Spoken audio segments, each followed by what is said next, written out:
अब पवन खेसारी को पीछे कर चुके हैं टुनटुन लाल यादव। हर 10 गाने में से हर 5 गाना टुनटुन लाल यादव को आज सोशल मीडिया पर बजता है। ये मैं क्यों कह रहा हूँ, क्योंकि भैया इंस्टाग्राम और फेसबुक पर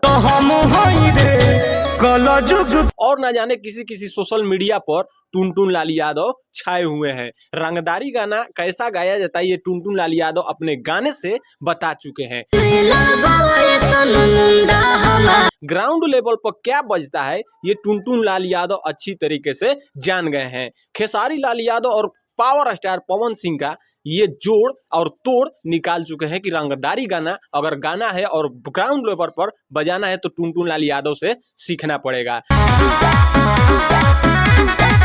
इतने कम समय में टुनटुन लाल यादव अपने गाने में इतना अच्छा रंगदारी गाना लाते हैं। हम हई बाहुबली जो गाना लेकर आए हैं, इतना ग्राउंड लेवल पर ये गाना बज रहा है कि भैया बिहार में, उत्तर प्रदेश और झारखंड में एकदम तहलका मचाया हुआ है। तो भैया आपको ये गाना कैसा लगा टुनटुन लाल यादव का, जरूर कमेंट करके बताइएगा, क्योंकि रंगदारी गाने से टुनटुन लाल यादव आगे बढ़े हैं और रंगदारी से टुनटुन लाल यादव जाने जाते। टुनटुन लाल यादव के जो भी फैन है वीडियो को एक लाइक और शेयर जरूर करिएगा। और टुनटुन लाल यादव का ये हम हई बाहुबली कैसा गाना लगा आप जरूर कमेंट करिएगा, क्योंकि बड़े बड़े कलाकार का रंगदारी गाना फेल करके टुनटुन लाल यादव आगे निकल चुके हैं।